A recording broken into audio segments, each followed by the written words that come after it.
Welcome to Shark Week on Bloodbath and Beyond. Today we review House Shark. You're gonna need a bigger house. Written and directed by Ron Bonk, starring Michael Merchant, Trey Harrison, and Wes Reed. This movie's about a shark in a house. It eats a babysitter, and the owner of the house, Frank, is terrified now. He has resorted to sleeping in a tent in his backyard. He refuses to go in there until he has enough manpower to help him take down this shark. So he hires the best of the best, which are not actually the best. Not at all. They're best friends. Fine. Now, what do we like? As an indie movie that's a low-budget shark film, the production value was significantly higher than I expected. We've watched Ron Bonk films in the past, She Kills. We've watched John Straton's. He did Night is Something Strange. So we somewhat knew what we were getting into as far as what it looks like and what the comedy we might expect. And this actually surprised me with a lot of the rack focusing, the depth of field that they use, just the shot types, and everything about the camera work was incredible. They also had a surprisingly well done underwater scene. It actually looked like they were underwater. When they're at the surface of the water, it's terrible. But when they were underwater, we're like, wow, that's really impressive. From the grading, from the little bubbles, to just like their movements. Obviously, you can see some hilarious fishing line dropping items slowly to the ground. But it's part of the cheese that this movie kind of already encompassed anyway. And so at the point where this happens, you're like, okay, that's hilarious. But it did look really solid. What was also solid was the acting. Everybody did an excellent job. Regardless of what we thought of what the characters were, they played them well. Wes Reed, though we may not appreciate Abraham, played it as best as he could. Michael Merchant's acting was very good, but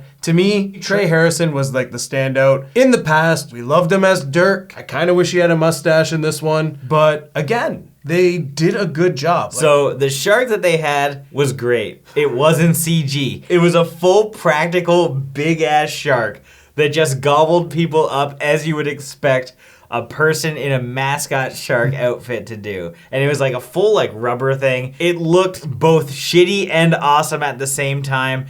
And it's exactly what you want from a movie called House Shark. And I want to give a shout out to Wayne W. Johnson. He was Cornelius in Night is Something Strange. He played a really good like Sith Lord. Don't underestimate my powers. Which is very weird. I know. It was basically Darth Nightwolf from Mortal Kombat. It was a very weird role, but having only seen him as like this weird, disgusting dude who jerks off in bushes, this was a nice change of pace.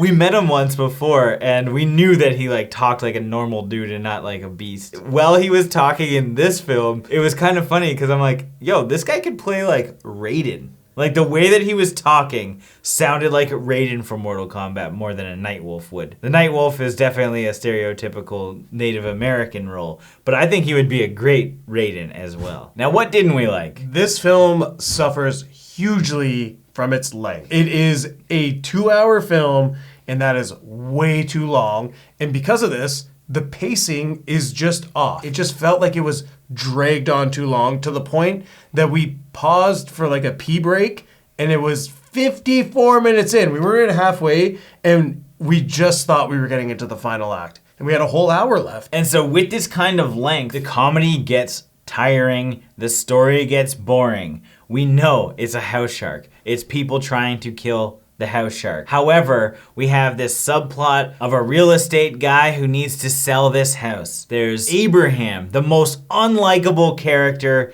in any film that I've likely ever seen. Bow wench, a round of drinks for me and my new friends. And then we're gonna bag us a house shack. I get the one-off joke, playing it back to the Moby Dick and the Jaws. I get it. But it's awful and excruciating, and because the movie is so long, he has too much time on screen, and it drove me absolutely nuts. It's time to rise and shine, ladies. We're gonna have to go in there. The jokes didn't really hit their marks. There's a lot of like low-tier jokes, potty humor, really awkward sex jokes. And I don't understand with making the characters' names former presidents or whatever, if that was like something that was supposed to be funny, like having like Roosevelt and Lincoln fight a house shark. And even just having like this little German fellow and Michael Merchant. But the jokes that they had because of those characteristics weren't more enjoyable. Like the comedy was just not there. It's weird because they had different traits that were really awkward. Like Abraham liked touching faces. There's a moment where he's got to crap out a key so they can escape the house. But the only way he could do it is if he touches Frank's face. Honestly, there was over an hour and 20 minutes of just like waiting for this movie to be finished. Because if you're not on board with the comedy, then you're going to be bored as shit and just counting down the time. I would have turned this off had I not been reviewing it. There's actually only 3, maybe 4 shark attacks. Shark! House shark!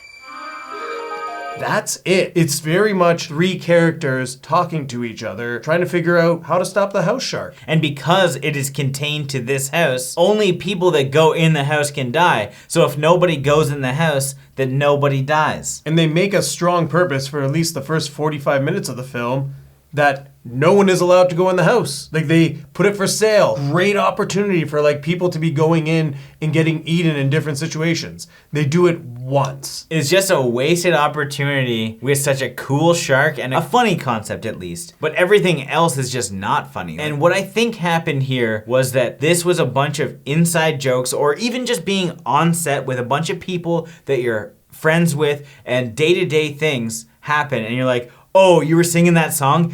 Why don't we put that in the film and we'll just go with it and let that roll for 4.5 minutes? Ask a maid to be the bride of poor Jack Tar.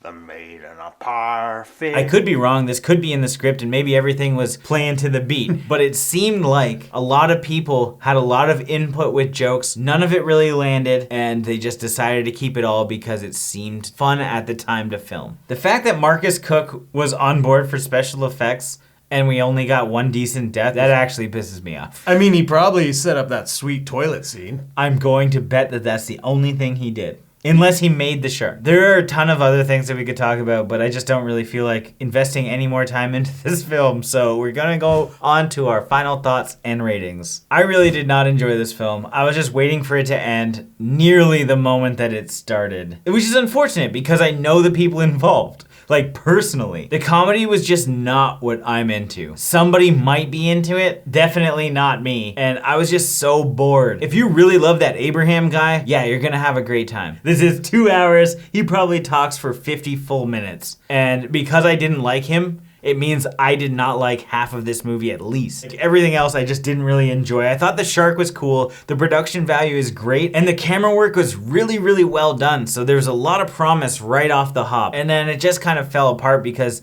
it didn't do anything cool or interesting. When you have a cool concept, you need to take advantage of it. So I'm gonna give this 1 golden shower out of 5. The disappointing factor of this is the movie is just not well paced. It's too long and you don't get the cool shark deaths. You don't get these interesting shark interactions. It's more of a conversational piece, and that's not what you want from a film that's called House Shark. And they had a great shark. You went out and you made an amazing shark. So use it. So if you don't like the characters, the movie is oddly paced and the humor just falls flat, it's not that good of a film. There's definitely a market for this movie. Someone out there who likes potty humor and really bad sex jokes is gonna get a kick out of this. So with that being said, I'm gonna give this film 2 copycat kids out of 5. As always, thank you for watching. Like this video and comment below with your thoughts on House Shark if you've seen it. If you haven't and you do want to check it out, there are links in the description where you can find it. And make sure you subscribe to the channel to stay updated with everything Bloodbath and beyond, including a brand new shark movie review tomorrow. Can't wait.